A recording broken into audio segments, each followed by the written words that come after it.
Trailblazers has been out for a few days now, and it's one of the most fun experiences I've seen since Deadman mode, which I'm still suffering from PTSD from. Video in the description for that fun journey. With Trailblazers, there's a lot of balance regarding the regions and what playstyle you want to take on, with extremely balanced relics to choose from with their own pros and cons.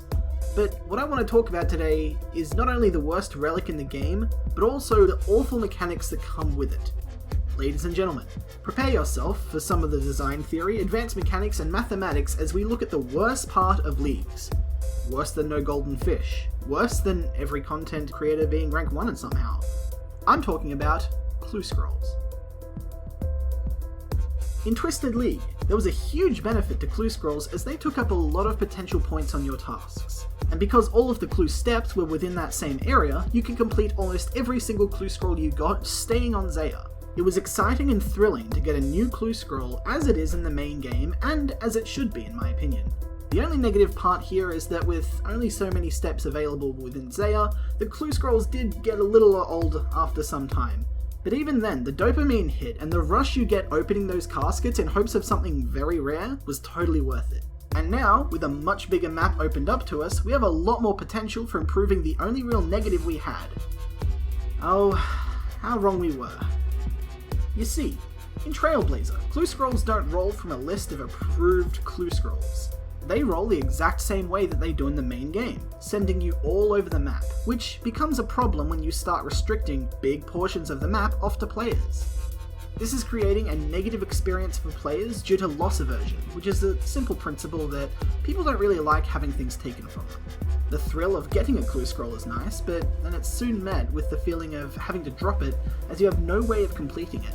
The feels bad man outweighs the PogChamps, resulting in the player feeling very swift rage. Now, I know that Jagex have said that they wish to de-emphasize clue scrolls in this game mode specifically. However, they didn't. We decided to have clue scrolls working like they do in the main game. So I believe our current, correct me if I'm wrong now, Husky, but I believe our current plan is to turn off the Saya steps. And we don't have as much focus on clue scrolls this time around with tasks. We don't have as many repeatable tasks. So we saw that was kind of like a very cheesy strategy last time around where you would just only do clue scrolls and get a lot of points. So that's kind of slight nerf to clue scrolls. Right. With thousands of league points available to claim from completing them, and a tier 4 relic dedicated to hunting clue scrolls, they have been very active in promoting clue scroll hunting, which is pushing players into this negative experience and likely inevitable sadness. Sure, you can do some math and research to figure out which areas are prime for clue scrolls and let that help define your choice, but with the content available in the regions, players are focusing on, the gear that they can get and how it'll gel with their relics. I doubt many players at all are considering clue scrolls when selecting regions. Desert and Taranwin for Blowpipe, Desert and Fremnik for magic spellbooks, Mauritania and Asgarnia for some dope melee weapons, or Asgarnia, Kanda and Mauritania for medium clue scrolls. Nobody thought that far ahead, I can almost guarantee it. Now, I'm not saying that clue scrolls aren't possible. I'm saying that they are unlikely, and here's the maths to prove it. Let's say you weren't taking Asgarnia as a region. That instantly puts your clue scroll completion for all easy clue scrolls below 50%. Even with your treasure hunter relic, you're now sitting at 44% maximum. Now let's take a look at medium clues, where the content spreads out across the entire map, and there's more minimum steps. With maximum efficiency, picking the absolutely most optimal locations and the Clue Hunter perk for your completion percentage, you're now sitting at 50.8%. So even after min-maxing to all heck with the pure intention of getting ranger boots and a trimmed adamant kite shield, you're now going to drop your clue scroll and completely waste it about half the time.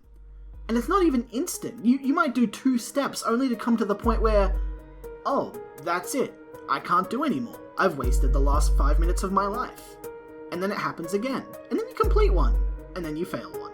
The failures will feel more impactful than the completions almost regardless of the actual loot you get. Also, I am missing some data on this spreadsheet and I'm yet to do Elite and Master Clue Scrolls, but if you check the link below, it might be updated. Who knows? Also, you have complete and utter permission to copy this, use this as your own. Just make sure that you give me a shout out if you do make any content regarding this spreadsheet. Thank you. Let's talk a little bit about control.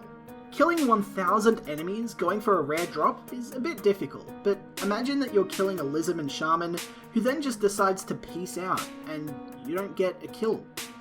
By no fault of your own, by no good design merit, you've just failed due to luck of the draw. The grind would be a lot less appealing because you don't even get to feel some sort of semblance of control over the outcome by at least having an outcome. Studies have shown that people are more likely to participate in games of chance when they are more interactive. For example, a game of dice is more appealing if you're the one who gets to roll the dice. Even if in the end the result is the same and the odds are the same, probability is completely unchanged, you will feel more in control just because you're the one rolling the dice. The only option we as players have in order to actually complete clue scrolls with some level of reliability is clue juggling and min-maxing, but nowhere in RuneScape does it teach you what clue juggling is, and it's considered a pretty advanced tactic to be pulled off most of the time by self-restricted accounts, as most players would rather do a clue scroll when they get it, rather than scheme and get multiple and juggle and focus on all of these things happening at once, adding all sorts of complications to your game when you just want to kill some stuff and do a clue scroll. Players shouldn't have to learn advanced, complicated, and hard to manage mechanics that make the game more tedious just to complete content you want them to complete. And while I'll be working on learning clue juggling myself, which is easier with the Treasure Hunter relic admittedly, I'm resentful of the fact that I'm being forced to do this in order to do one of my most favourite parts of the game. It's just not right. It doesn't feel satisfying. Compare this to the alternative. Selection of Slayer tasks, increased superior monster spawns, and you also get a bump on your clue chance by having guaranteed spawns when you kill superiors. This is, by far, much more reliable and impactful on the short term and long term. People who pick Treasure Seeker are either really into clue scrolls, or like me, they just didn't understand how poorly balanced they were in this game mode. So, how do we fix it? Well, Jagex has shown us that they have the technology and capability of restricting which clue scrolls someone can get. It worked well on Twisted League, and if you set up a basic tagging and checking function, you could easily manipulate which clue scrolls you get and even tie it directly to the regions you've unlocked. So why not put this system in place for Treasure Hunter relic owners? We can even make it easier for Jagex and tie the tagging system to purely the place of redemption and not the context. For example, a clue scroll might require you to go to a place in the desert, but with a robe that you can only get from Mauritania. Setting up multiple checks here might be a little bit difficult, so instead, we tag this one as desert and move on. This means there's still some steps you can't always complete, but the numbers will put you at 90% success rate minimum with whatever regions you have, which is much more forgivable than 64% on hard clue scrolls with maximum efficiency. But seriously, who the hell chooses the wilderness? Nobody would do that. Now, it's too late for me as a treasure hunter to change my mind, even though I really want to currently, as clue scrolls right now just suck. However, the idea of the above buff being added in would make clue scrolls fun, but also make the relic a competitive choice when compared to unnatural selection. Competitiveness aside though, I would even personally be okay with the above change being applied to all clue scrolls, regardless of relic choice. It's just the right thing to do, and one that would make the game mode much more fun than it is right now regarding clue scroll completion. Seeing people farm clue scrolls off of superiors that they're getting every couple of minutes, and being able to complete them as frequently as me isn't too big of a deal, and while it's unfortunate that my relic isn't as competitive, at least it's viable, and not emphasizing a very poor design aspect. I'll even volunteer my own time to tag and list the compatibility of every single clue scroll and its location settings if it'll help, because getting a third step of a clue scroll that wants me to go to Zaya is enough to make me want to start my account anew, which scares me. If you're like me and you want to see this tackled, please voice your opinions in the comments below. There might be a Reddit thread about this. Tweet at Ash. I don't know what he's up to these days. I know he's doing something badass, I just don't. And if you want to see more content, feel free to subscribe. I don't really have a style of content, I just make the videos that I want to make. If you find my voice super soothing, then feel free to hit that subscribe button. I'm sorry if my voice was a little bit off today. As mentioned at the start of the video in the subtitles, I recorded this whole thing while recovering from sickness, and while I am feeling better than I was a couple of days ago, I'm still not quite 100%. So thank you for watching, and I really hope I get to play RuneScape the way I want to play it and actually be able to complete clue scrolls. Please, gimme!